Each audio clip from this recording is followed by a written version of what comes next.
Bom dia. Atos 6. Livro de Atos dos Apóstolos, capítulo 6.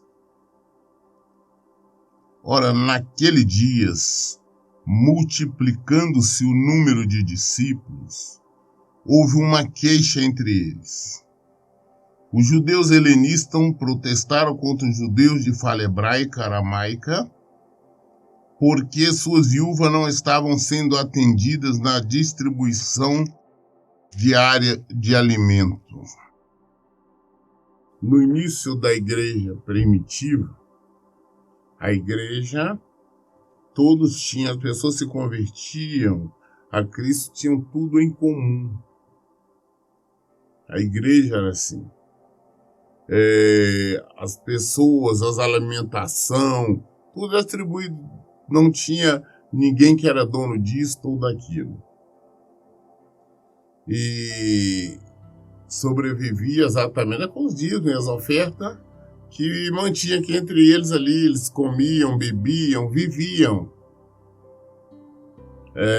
Mas não que existisse uma cobrança, alguém pedindo dinheiro, pedindo oferta. Não tinha nada disso. As pessoas sentiam o coração, o Espírito Santo tocava, eles ofertavam, né?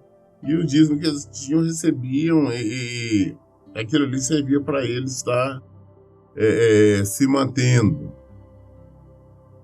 Então tinha muitos casos de pessoas que tinham propriedade, vendiam propriedade, davam o dinheiro ou parte do dinheiro, né, para a igreja, e aquilo iam se mantendo. Nós temos até um caso de um rapaz, de um senhor, que ele vendo os outros fazer isso, ele quis também dizer que estava fazendo. Foi vender uma propriedade e reteu parte do dinheiro, escondeu, né? E veio diante de Pedro e falou, olha, eu vou trazer o dinheiro aqui que eu vendi a propriedade. Mas o Espírito Santo já tinha mostrado a Pedro, ele falou, vem cá, por quanto foi que você vendeu? Ele falou, foi por tanto. Falou, foi por isso que você vendeu? Ele falou, olha, a propriedade era sua, nós não te pedimos nada, você quis trazer, mas você mentiu. Só que você não mentiu, não está mentindo para mim, não está mentindo você está mentindo para o próprio Espírito Santo, e por isso você vai morrer. Ele caiu, morreu na hora. Logo mais tarde chegou a esposa dele, sem saber que o marido tinha morrido, e também vieram perguntar. Aí Pedro fez a mesma pergunta para ela, confirmou a mentira do marido. A mesma coisa aconteceu com ela morreu. Porque Pedro fez questão dele, falou, nós não pedimos nada. Só que você vem com essa história de tentar igualar as outras pessoas com mentira. E o Senhor não aceita mentira, nós não podemos mentir. Pai do mentira, o diabo. Nós não podemos tentar enganar o Senhor. Aqui então, veja você, as pessoas estavam reclamando porque algumas pessoas estavam recebendo, outros não. E sempre existem reclamações quando existem muitas pessoas juntas, né? E reclamavam que algumas pessoas, porque era obrigação da igreja cuidar das viúvas, das crianças, dos órfãos dali, a igreja que mantinha. Deveria ser assim até hoje. A igreja tem que cuidar dos necessitados. E lá não cuidavam. E lá não cuidavam, não. E lá eles cuidavam. E só que agora tinha algumas pessoas que estavam reclamando, que não estavam recebendo da mesma maneira que os outros. Vieram diante de Pedro reclamar. O versículo 2 diz, então os 12, porque nessa época já tinha escolhido, eram os 11 apóstolos, discípulos, e já tinham escolhido Matias, né? Então, estava 12, porque o Matias veio substituir, ocupar o lugar, a vaga deixada por Judas Iscariotes. Então, por isso que é os 12. Então, eles trouxeram adiante dos discípulos, os 12 se reuniram, todos os discípulos propuseram. Não é sensato negligenciarmos o ministério da palavra de Deus a fim de servir a mesa. Falou, não, nós não podemos abandonar a oração, a pregação, o ensino do evangelho para estarmos preocupados ali em distribuir alimentos, distribuir, cuidar das pessoas. Nós nem estamos recebendo, nem distribuindo nada. Nós deveríamos saber que realmente a função dos pastores é pregar o evangelho, é ensinar o evangelho. Esta aqui é a função. E, infelizmente, hoje nós vemos ao contrário, que a maioria perde. Para mim, isso é perda de tempo, onde muitos deles dedicam a maior parte da reunião, do horário deles, a maior parte do culto, primeiro para pedir ofertas, pedir dízimo, falar sobre campanhas, falar sobre votos, falar sobre fogueira santa, que isso não deveria acontecer. Mas a maior parte do tempo na igreja são para isso. Aí logo depois, se eles cuidassem dos seus, mas isso não, o que eles estão pedindo dinheiro é simplesmente para eles mesmo. E hoje nós vemos igrejas milionárias, não estamos falando de igrejas ricas, não. Eu falo milionário para não falar bilionárias. Nós não conseguimos entender igrejas hoje, dona de rede telefônica, de telefonia celular, como a Assembleia de Deus. Não, tem empresas disso, empresa daquilo. Eu não sei qual o propósito disso. Igreja com fazendas de gado. Mas isso é tudo em benefício próprio. Estão preocupados, esse pastor, em ganhar dinheiro cada vez mais. E não pregar a palavra, e não pregar o evangelho. Eles então dedicam a maior parte do tempo, tem muita igreja, a falar sobre dinheiro. E depois também não distribui, não ajuda ninguém na igreja. Quando alguém necessita de alguma coisa, eles pedem alguém dos irmãos, não, você, ou então ajuda, ou então volta a pedir mais às pessoas, mas sempre pede para mais para dar ali alguma coisa para quem necessita. Então eles não fazem o correto. A nossa função é pregarmos a palavra de Deus, é pregarmos o evangelho, é levarmos a mensagem da cruz. Essa que é a nossa função. E quando eles vieram reclamar com Pedro, eles reuniram os apóstolos, nós não podemos abandonar a pregação do evangelho para dedicarmos a fazer essa divisão, esse tipo de coisa. Versículo 3. Portanto, irmãos, escolhei dentre vós 7 homens de bom testemunho, cheios do espírito de sabedoria, aos quais encarregaremos desse ministério. Olha, irmão, faz isso, escolhe mesmo vocês, 7 homens, pessoas corretas, pessoas que têm uma boa reputação, pessoas que já estão cheias do Espírito de Deus, né? Pessoas comprometidas com o Evangelho. Escolhe essas pessoas, nos traz, nós vamos ungí-los como diáconos, tá? Ou seja, para nós encarregarmos dessa função deles, estar cuidando de vocês, porque nós não é a nossa função. A nossa função é pregar o Evangelho. Então ele pediu para a própria multidão, falou, escolhe aí entre vocês 7 homens justos, cheios do Espírito de Deus, cheios do Espírito de sabedoria, homens comprometidos com o Evangelho, pessoas sérias, verdadeiros seguidores de Cristo. Porque aí, então, escolhendo, essas pessoas seriam levantadas, ungidas, e eles passariam, então, a administrar essa questão, tomar conta, a divisão do alimento para todo mundo, né? Para as famílias necessitadas, para aqueles que precisavam mais de ajuda, e para fazer uma distribuição justa. Versículo 4. Quanto a nós devotaremos a oração e o ministério da palavra.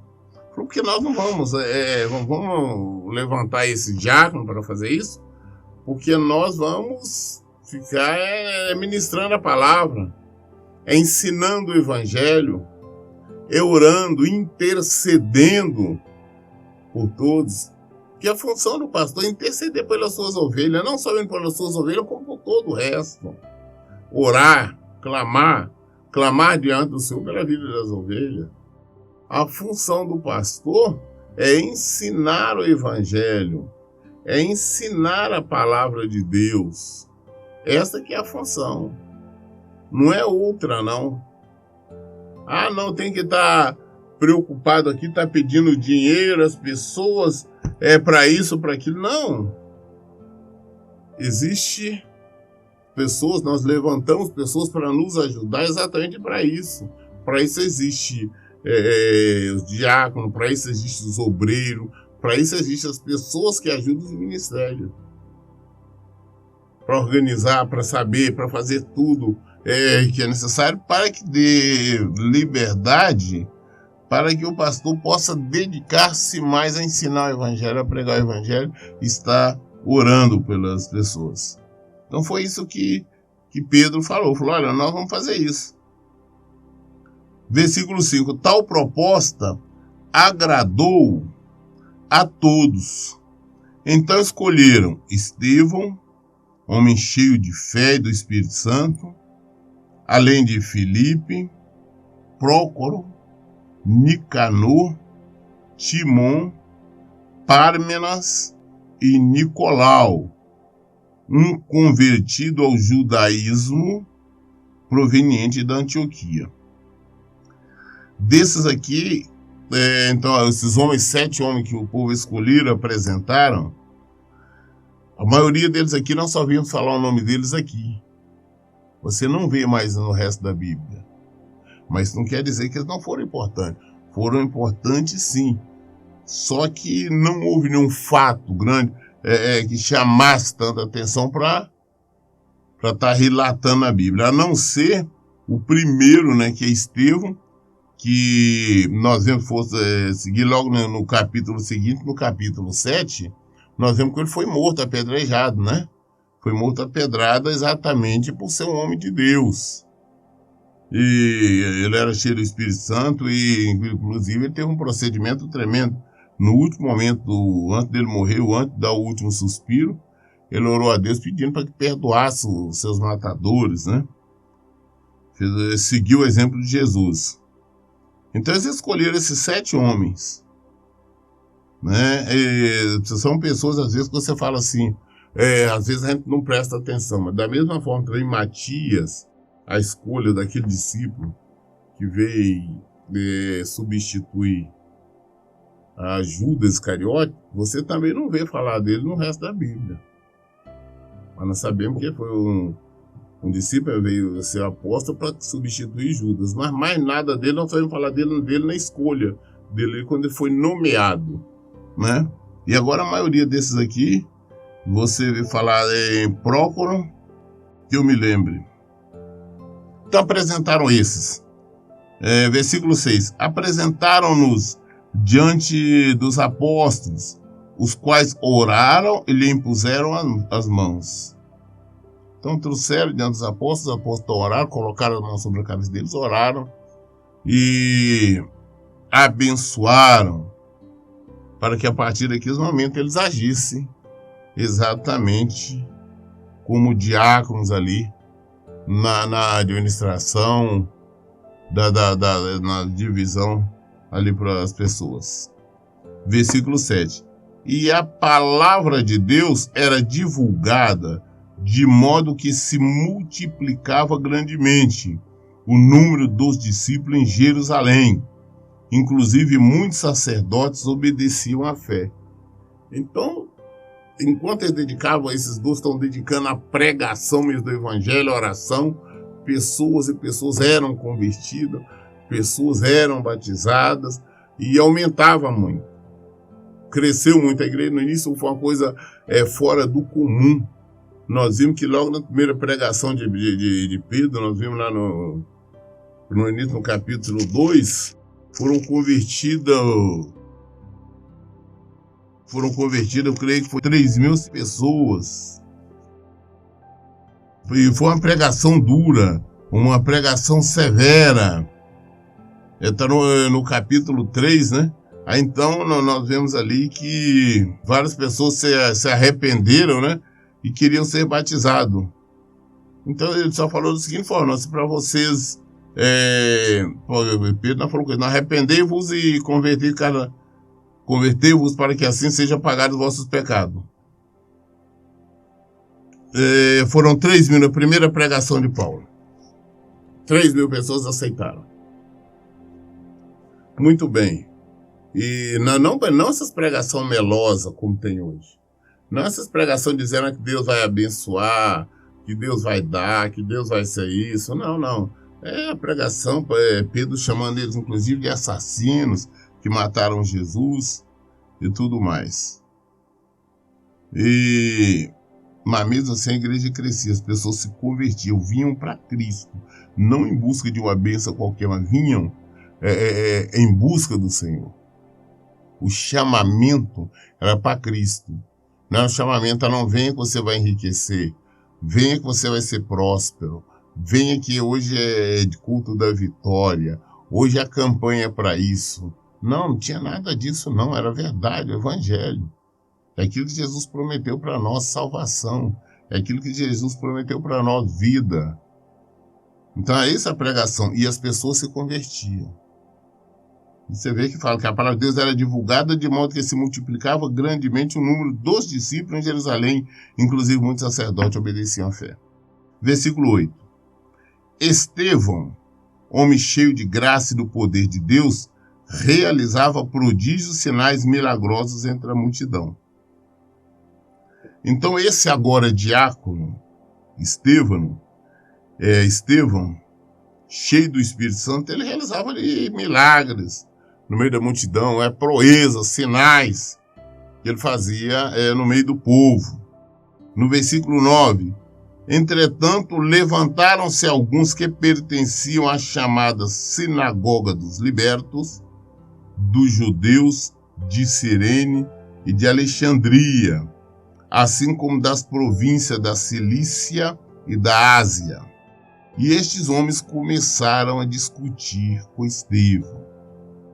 Então, levantou logo uma turma grande e armaram discussão logo com Estevão.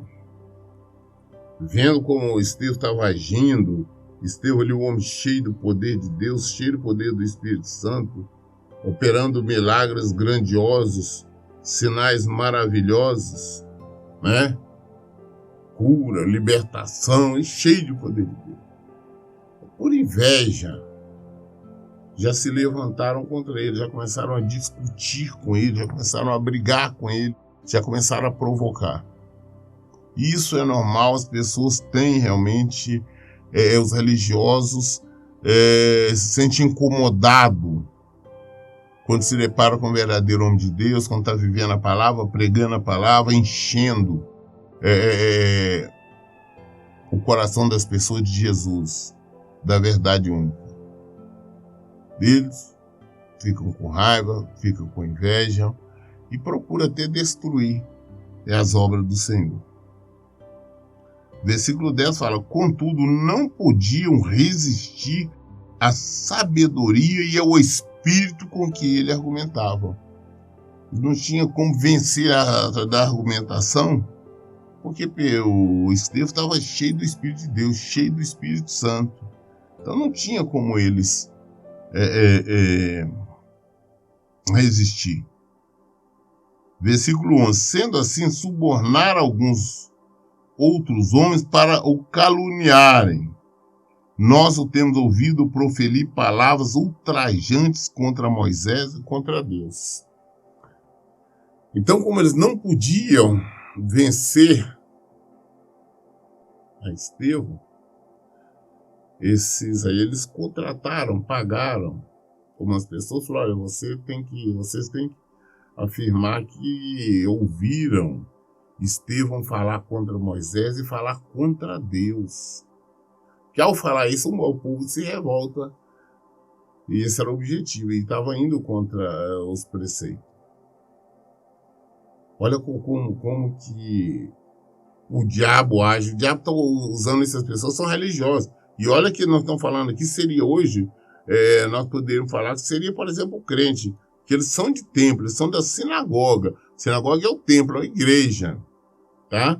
Eles eram da sinagoga dos libertos, dos judeus, de Cirene de Alexandria, como da província da Cilícia e da Ásia. Então, olha, que eles subornaram, pagaram, foram extremamente desonestos e cruéis. Queriam tirar a vida de Estevão e conseguiram. Eles então pagaram para uns homens falar isto.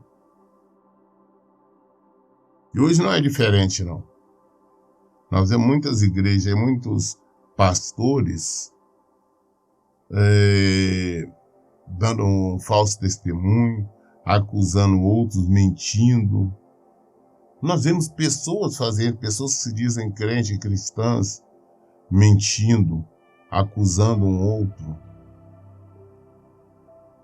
Versículo 12. Com isto, conseguiram incitar o povo, os líderes religiosos e os mestres da lei, e prendendo Estevão, conduziram-no à presença do Sinédrio. Com isso, eles conseguiram incitar, levantar o povo todo contra Estevão. Afirmaram, olha, ele está falando contra Deus. Olha, ele falou contra Moisés, contra a lei de Moisés, porque Moisés ele é adorado pelos judeus. São duas pessoas que são extremamente adoradas pelos judeus, isso até hoje, é Moisés e Davi. Né? Os judeus gostam deles, amam, eles não, entre Jesus e Moisés, eles ficam com Moisés, entre Jesus e Davi, eles ficam com Davi. Tá? Eles não, isso eu tenho falado sempre com os judeus ortodoxos, eles são assim, é uma pequena parte deles, que sei lá, não sei se temos uns 2%, se tivermos, que são judeus cristãos, que se converteram a Jesus, mas a maioria não. A maioria ainda está presa ainda em parte da lei, e segundo eles estão esperando a vinda do Messias. Só que não perceberam que o Messias já veio, vai voltar pela segunda vez. Eles estão esperando ainda a primeira vez. Então, como nessa época, nessa situação, eles levantaram essa mentira, todo o povo ficou com raiva de Estevão. Pegaram ele, prenderam ele e levou ele no Sinédrio. Não era lugar para ele ser julgado, né, diante das autoridades religiosas, diante dos sacerdotes, os líderes religiosos. Foram diante dele, mas é claro que eles já sabiam que isso era mentira. E o Sinédrio agia com muita crueldade, agia com muita maldade. Sabia das mentiras, da corrupção. Você vê que o Sinédrio condenou Jesus. Né? Depois, também, mais à frente, nós vamos ver também o que fizeram com Paulo. Então, essas acusações que sabiam ser falsas, eles aceitavam. Versículo 13. Ali apresentaram falsas testemunhas que alegavam: este homem não para de proferir blasfêmias contra este santo lugar e contra a lei. Falou, olha, mais pessoas que ele pagaram, né, que compraram, essas pessoas diziam, olha, esse homem está falando contra a lei. Falando contra a lei de Moisés, né? Está blasfemando. Ele constantemente está fazendo isso, o que era mentira. Estevão também falava de Jesus, assim como todos os outros, assim como todos os apóstolos, discípulos. Mas eles criaram essa mentira, criaram essa história exatamente para fazer com que eles condenassem a Estevão. Versículo 14. Porquanto nós o temos ouvido proclamar que esse Jesus de Nazaré destruirá este lugar e mudará as tradições que Moisés nos legou. Só o que estão falando que ele teria falado. Então todos que estavam assentados no Sinédrio, ao fixar seus olhos em Estevão, viram que o seu rosto parecia como o rosto de um anjo. Então, na hora ali, eles estão mentindo, acusando Estevão, mas quando olharam para ele, o rosto dele estava com o rosto de um anjo, um rosto resplandecente, né, mudado. Mesmo e ele com uma maneira serena, tranquila, enquanto recebiam acusações e mais acusações do povo. As mentiras lhe eram atiradas. Esse versículo é o último versículo do capítulo 6, mas aí no capítulo 7, depois vocês podem ler, quando ele foi interpelado, quando ele foi questionado, a defesa dele foi falando do Evangelho, das Escrituras, falando ali desde o início, o que aconteceu, tá, que eles sabiam, e foi levando. Mas no final, eles não perdoaram, condenaram Estevão. Vocês veem isso no capítulo 7. Ele foi condenado, ele foi apedrejado, ele morreu. Quando nós estamos falando de apedrejado, nós estamos falando de pedras, realmente foi o que fizeram com eles. E hoje não é diferente. Nas igrejas, nós vemos pessoas, por exemplo, sérias, honestas, que fazem parte de grandes denominações, mas ao se levantar contra as mentiras, o engano, o erro nas igrejas, eles criam história, criam mentira, e são muitos casos que pastores são expulsos, difamados, né, porque eles inventam mentira. Fala não, porque ele fez isso, ele falou aquilo, por isso nós expulsamos. Mas a bem da verdade é porque não concordou com as desonestidades existentes. Tem vários casos, por exemplo, da Igreja Universal que expulsou pastores de lá, quando os pastores se rebelaram e não quiseram mais seguir aquelas tradições, aquelas coisas dele, que é contrária à palavra de Deus. Então, este tipo de coisa que aconteceu com Estevão ainda acontece hoje. Claro que hoje você não vê as pessoas ser mortas, apedrejadas, mas são pessoas que são mortas espiritualmente. Por que são mortas? Porque ao ser expulsa, as pessoas difamam, as denominações difamam tanto a pessoa, são tão difamados, que muitos deles desistem, se acabrunham, eles não querem mais nada, e muitos deles é o caso de pessoas que depois de ter eles mesmos de suicidarem e não resistir às tentações, provocação. Então continuam sim da mesma maneira, tá? Hoje nós lemos o capítulo de Atos, todo ele, né? O capítulo 6, todo ele. Mas as dúvidas, tudo nós encontramos, nós resolvemos na Bíblia. Por isso eu falo, em todo tempo, gente, vocês leiam e pratiquem a Bíblia. Que Deus abençoe. Tenham um bom dia.